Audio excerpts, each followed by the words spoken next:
So, a lot of people have been asking about Brexit, what's the status on it, so on and so forth. So, just a quick rundown of what we've got. So, we've got a few trade deals. So, there's a big list on the government's website that I'll just put in the chat. It'll be in the description of the clips, so people can find it there. But that just lists everything we do have.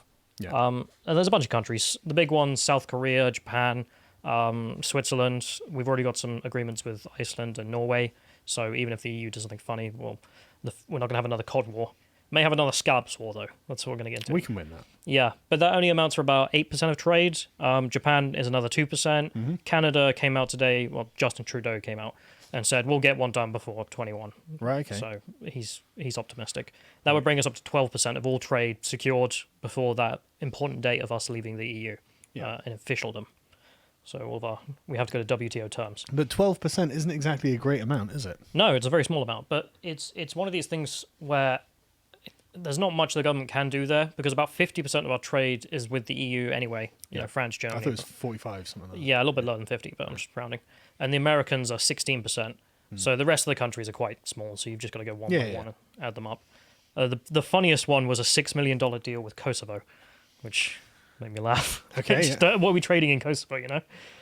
But if you could put the first slide on screen, that's just a visualization of the breakdown. So you can see Germany, France, Ireland, Netherlands, the big ones there. Mm-hmm. You have to add them all together and you end up with about 40% is EU. Yeah. But of course, the big hope was with the United States that with Trump we'd get a good trade deal, and the Conservatives haven't got it done. So, thanks, guys. Didn't Trump say that we were going to be right at the front of the queue? Endlessly positive things. Yes. I mean, you could say that one. There are a bunch of other quotes of like, "Oh, this is going to be a fantastic trade deal." The rest of the Trump ones. It's going to be the best. But he's also been saying things like, "Absolutely, we're open on everything, anything you want, as long as you provide us with military support." Fine. So, yeah, fine. But then he's gone, and now my understanding is with the United States, because no one's sure who the president is, everyone's just twiddling their thumbs. Well, technically, Trump is still the president.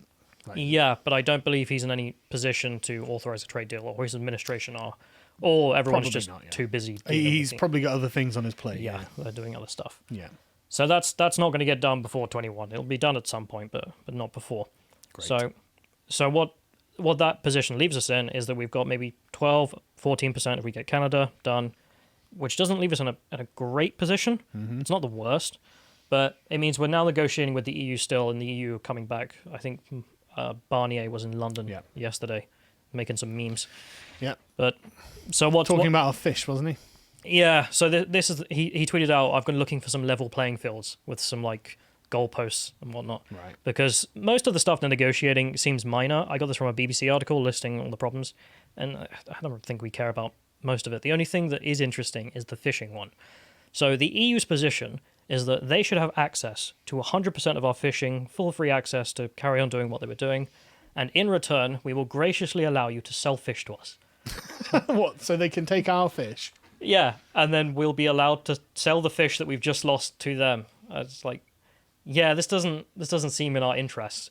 But No not to deal. mention, it was a big part of the Leave campaign that we need to get our fishing We're going rights to get back. control of our fishing. Yeah, so we are an island after all. It does make sense. Absolutely. So go saying, I can't capitulate on this. We're not going to do anything on this. Yeah. So if they can't agree that, we are going to have our fishing rights back, then it's looking like WTO in my mind. Okay. Because that's a deal breaker. If they do that, it's going to be really bad for Press the ejector button. I'm fine with it. Yeah. And the other alternative, so that's, if they get a trade deal, they do it with giving up fishing, which no one's going to like that. Yeah. Or they can leave with WTO, which the Brexiteers will like, the Remainers will moan about it, but it's what they promised. Yep. So, but the alternative is whether or not they just pull out Theresa May and try and sell us nonsense, or try and extend it again. Right. In which case, the Conservative government and the party will probably lose all credibility for generations. Well, it's probably a bit too late for that anyway.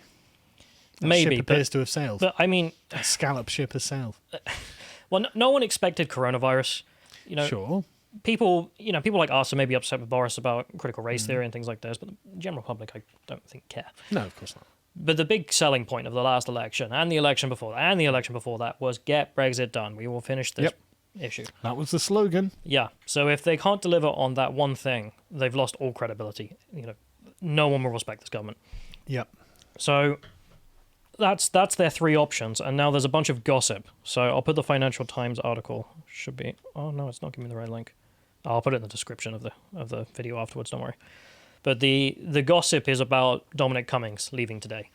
So confirmed. Oh, it's confirmed, is it? It's Yeah, just come in, right? I thought it was confirmed anyway. But so okay. there's two interpretations of this. There's the interpretation from the Remainers who are like, haha, he's finally getting rid of them, and the Brexiteers are upset that, oh, why are you getting rid of him? Yeah. But there is some reason to be calm, which is the fact that when he issued last year in January his notice for weirdos and misfits or whatever it was to come work at Number 10, his reasoning was that I'm going to hire these people and then I'm redundant. I can leave and go do something else in my life. I think the wording was, these people will make me largely redundant. So if that's what's happening, then no reason to be worried. You know, It's very optimistic. part of the plan. Just saying what there is. That to me just strikes me as being very optimistic because, I mean, I think he's been gotten rid of. That's the alternative, and there is some evidence for this in Gossip Land because Go on, what does Gossip Land say? So Gossip Land is that the vote Leave people, so him and a bunch of other of his chums, who all worked with Boris's campaign, have been working with Boris ever since the election, are basically getting purged, so they're getting rid of slowly. And there seems to be some truth to this. So apparently Boris's girlfriend has had a falling out with them, doesn't really like them. Carrie Simmons, is that? I don't have the name written down. I just wrote down Boris's GF. That's her name. That's her name. Yeah. She's responsible. In the Financial Times, they list her as mainly responsible for pushing climate to the agenda. But apparently she's also a bit upset with this new... She works with this new spokeswoman. Apparently both of them are a bit upset that it's very macho working in the office at the moment, which a weird complaint, but okay. I'd like to know what's going on. Yeah. So this new spokeswoman, so this is where the rumors come in that basically he's being gotten rid of. Yeah. Because he said, I want this guy to be the spokesman for Boris, who would be doing American-style press briefings. Yep. They'll change up. And Boris said, no, I'm going to have this woman instead. And this woman is not... She's not Kayleigh McEnany, is she? No, she doesn't sound like it. So her qualifications are that she's a smear merchant, ex-smear merchant. She used to work for The Guardian, BBC, and ITV. Jesus, why would you hire this person? Great, okay. We'll get rid of Dominic Cummings, base Dominic Cummings, and then hire a Guardianista. Essentially, yeah. The reason she seems to have been able to go from Guardianista to this position is she used to be the comms director for Rishi Sunak. What's her name? Aguilera Stranton. I'll just put it in the chat because I can't pronounce the last one. But right, okay, so the Conservatives are, it looks like they're buckling, right, on everything. Everything that's half decent. Well, this is Boris, so it's him specifically. So he's buckling on everything. Yeah, the other gossip is he's getting pressured to do this, but I don't believe, I'm sure he's I don't getting believe that at this point. I'm sure he's getting a load of pressure, but at the end of the day, Boris, you're the Prime Minister, and you just say, no, get out. I fire you all, you know.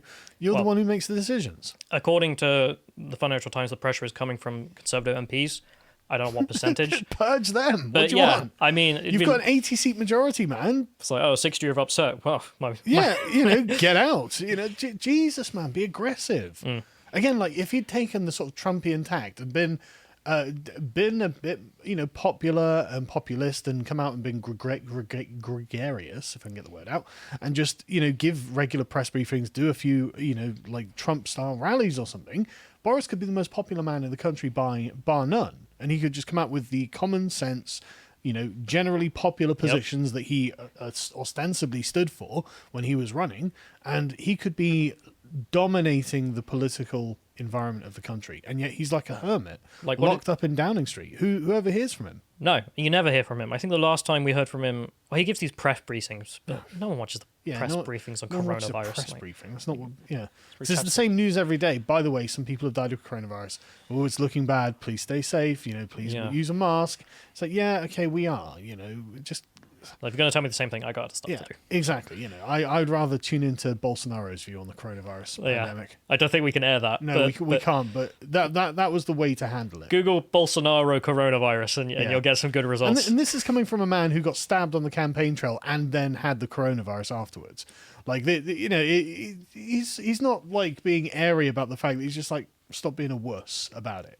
You know, and that's kind of the opinion that we just have to have. It's just got life, isn't it? You know? To some extent, yeah. I mean, the government isn't even tracking it separately to flu now. I don't know. I don't know anything about coronavirus, so I don't want to Okay, well comment. that's true. The government is tracking coronavirus and the flu in the same category now. Okay. So flu deaths and coronavirus deaths are just packaged together. I can almost see the reasoning for that as well. I bet some civil servant was like, "Oh, it would simplify Well, administration." they're basically the same thing, you know. But the flu deaths were massively down when the coronavirus was raging. It's like, really, that makes me think too. Yeah. The hospitals are not overflowing. Don't know what to tell you. Let's get back to Brexit because I don't know anything about this, Go on. so I don't want to. I do, but go on. I don't want to comment anything silly. Yeah. So she used to be ex-com director for Rishi Sunak, the now Chancellor, and this is the main reason I think she got it, is she's married to the political editor of The Spectator. So Who's that? some guy, but it's Well, the yeah, point. obviously some guy, but like, But it's very incestuous, maybe a bad term, but the fact that she's, comms director, bumped around all these media spheres, Yeah. married to a guy who runs a major right-leaning outlet. And it's like, what? Okay, that's why you got picked for the job? Sounds like nepotism, but well, it is cronyism. yeah. But I think we could characterize this as the cathedral sinking its tendrils into Boris even deeper. Because I mean, it's not like Boris isn't some anti-immigration guy or anything like that. He's not a UKIPper. He's not someone who actually has the best interests of the country at heart. I think he just enjoys playing patriot on TV because there's a lot of. You think it's that bad? I have my fears now. I mean, I don't see how you could literally be given just it. And the thing is, it's not just that he has the raw power to do all of this, right? He does by a massive amount, but it's also the moral mandate that's been given. The Brexiteers won, and then they won again, and then they won again, and then you crushed Corbyn. Yep. You crushed him on the campaign trail with a mandate of I'm going to be sort of like the populist, pro-British patriot who cares about the working class. We're going to do a good job here. Britain's a great country. We can get out there and do it, and then silence. And then slowly but surely the negativity and the sort of the people who I wouldn't trust with the country's future are creeping in the background. People who I would actually think are working in the country's best interest, like Cummings, are being removed. And it looks like things will be returning to business as normal. And that's not good. It was business as normal that caused all of this to happen. Yep. You can say, oh, we'll go back to the previous paradigm. No, we'll just get the same results. We may as well move forward. I'm almost going to make the leftist argument against the conservative narrative, which is you're just going back to the past. The past didn't work. It's done. We need to go to the future now. Moreover, the past was set by Tony Blair. Yes. Why do we want to go back to Tony Blair's past? Yeah. That's I'm not a reactionary. I don't want to go backwards. I want to go forwards into a glorious age where we have removed absolutely every trace of Tony Blair from all of British history. In fact, just get the chisel out. Yep. Get rid of his name off the records. It will literally be like they did to Akhenaten, where they carve his name off of the temple walls because it's terrible. It's terrible. It's all going to end. Yep. So there's a the couple. country will. There's a couple more quotes from this Financial Times piece, which is. It's gossip, I know, but it's but this is all Central Party stuff. Really, this is insider gossip. So, yeah, there's probably more truth to it than people would care to admit. So the quote here is from a senior Tory MP. There was also a wave of protests from senior women in the party, including Mr. Johnson's fiancée Carrie Symonds, who resent the macho atmosphere in Number 10. Carrie and I don't think say it. I'm going to say Aguilera. Yeah. Carrie and Aguilera got one over on the boys' club. So essentially, they managed to kick out this guy that Dom wanted in charge of speaking, and now they've managed to kind of get rid of Dom. Is the narrative that he's been kicked out? Right. Okay. Well, I mean, I guess that it won't be as macho anymore, which is definitely the thing that I expect will make Brexit work. A more feminine Brexit. That's what we need. We literally had a female prime minister, and it was the worst outcome possible. Upset everyone. So, I mean, what would Jordan... I'm not saying it's because they're women, but I'm saying it's because of their outlook. What would Jordan Peterson say about confrontation and competitiveness and things like that? How men and women just happen to have natural tendencies towards cooperation and competition. As an example of this macho-ness, I think it's the Home Office or the Treasury has had to pay out tens of thousands of pounds in a settlement with an employee that Dominic Cummings got rid of today. And it's because she was accused of leaking information, and he was just like, right, I'm not wasting any time. I'm not even going to bother. I think it's you. So give me your ID card. Took the ID card and said, all right, yeah, you're fired. Please escort her out of Number 10. Based. But to be honest, I mean, in the high levels of government, that's kind of what I expect to happen. Absolutely. Like, if this is someone under you who you suspect of leaking, I mean, sure. You're not running a nursery. Yeah. Like, this is the British government. You're in charge of an entire country. This is the highest levels of the British hierarchy in which the competition is intense, unbelievable. Yeah. So the fact that you're treated like that doesn't surprise me in the slightest. No, absolutely not. You should be on alert all the time and doing the right thing. Not like, Yeah. They didn't settle the court case, so I don't know what the legal truth of it would be, but didn't end the court case. But they settled just because I think they were a little bit weirded out. For some reason, someone in the chat is asking if you have a girlfriend. Yeah, I do. Go away. And now he's in trouble just because you asked. Anyway. And ironically, I'm looking forward to hearing about. Oh wait, I know who that is. I just recognize the name. Right. Yeah. Anyway, there's one more quote here. Mr. Johnson now twice overruled Mr. Cummings on big personal issues, the appointment of Miss Stranton, and his refusal to make Mr. Kane chief of staff, so making that lady instead of Mr. Kane. Boris has now gone against the Dom crew twice. All the trust is gone. Jesus. The gossip is that this has been building for a little while. Yeah. There's also a rumor that, you remember there was a leak that we're going to have second lockdown? Yep. And everyone was like, how did that happen? And then there was that massively And then delayed... suddenly we're in the second lockdown right now. Yeah, and there was that massively delayed press conference where they were Didn't they actually bump it ahead of when they were supposed to be having it because the rumor got out of control? Yeah, and then they realized they weren't ready, so I had to wait like 4 hours. Right. But the gossip is that it was Dominic who leaked that, and a lot of... I bet base Dominic wasn't in favour of a second lockdown. No, I bet he wasn't. But I don't know how to feel about it. I've seen some conservative websites I follow. I went on there just to see what the comments were. And a lot of them are thinking, well, if he did leak it, stuff him. And I get that argument of, like, you shouldn't leak things from number 10, especially sensitive stuff. But a part of me, the sympathizer with Edward Snowden here, is thinking, actually... Maybe we should know. Yeah, I mean, this was super important, and it gave people time to prepare. I don't know why you have to give a... why is it special it has to come from the Prime Minister explaining this stuff? I mean, I don't understand it. I'm sure someone can explain it in the comments. But I'm sure there are reasons, but at the end of the day, I mean, I'm not happy with the way that the Conservatives are going at all. I'm severely regretting my vote.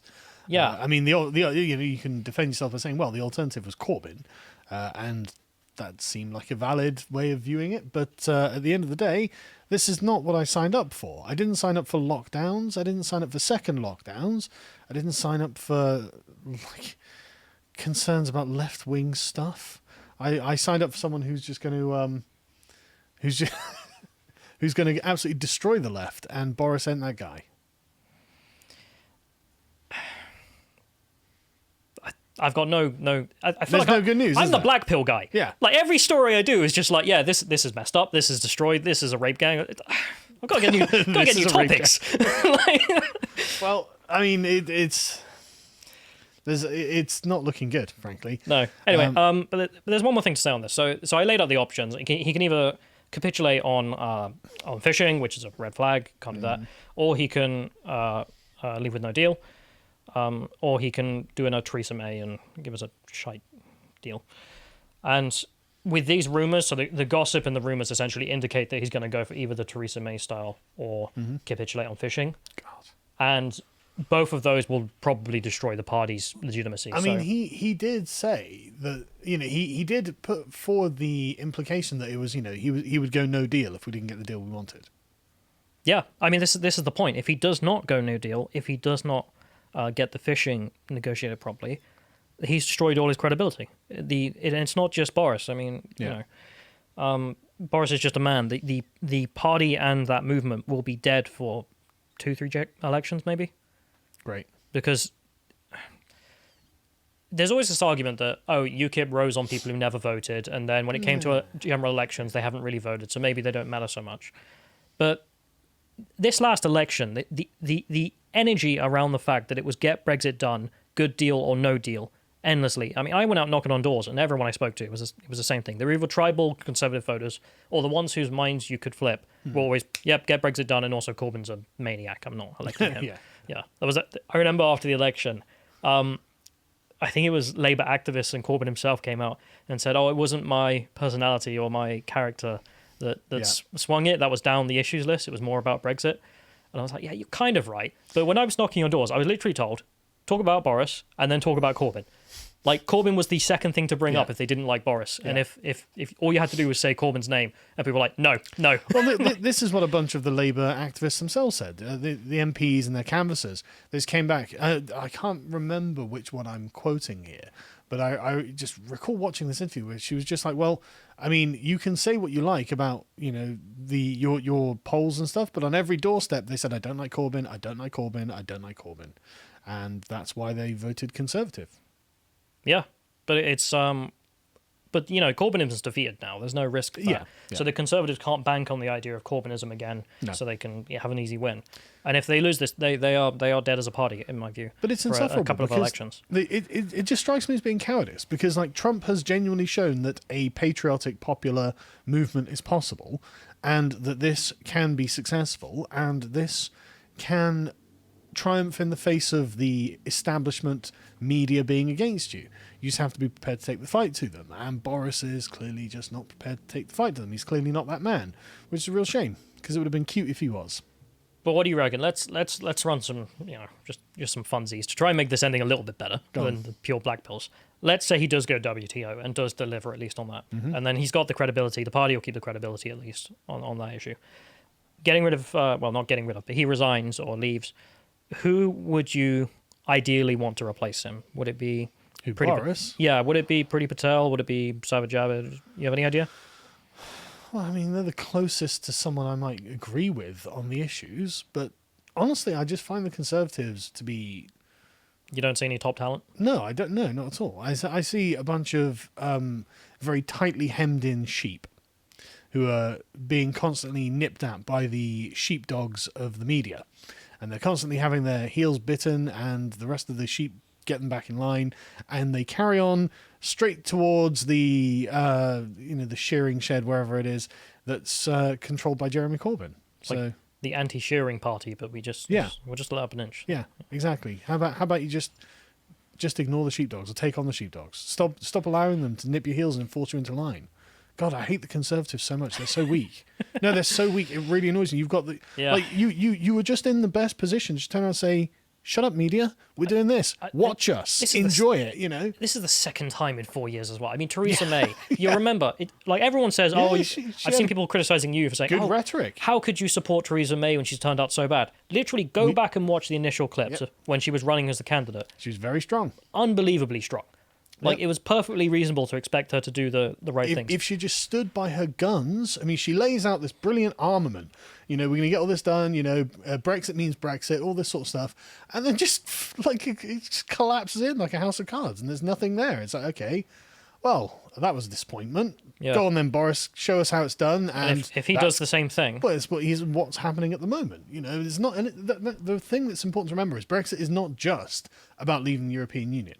There is an ethos underlying the sort of thesis of Brexit that people were buying into, that Britain should be a sovereign country, should be in control of itself, and it should be a British country. We're not a European country. And I think if you were to ask every single person who voted for Brexit, what are you voting for? They'd say to leave the European Union. And then if you were to ask them a follow-up question should Britain model itself more on British traditions or European traditions, they'll say British traditions. 100% or almost 100%, because that's, I think, what they're really asking for. In essence, I think there's a kind of nostalgia for the kind of country Britain was and should be in the future that they're voting for there.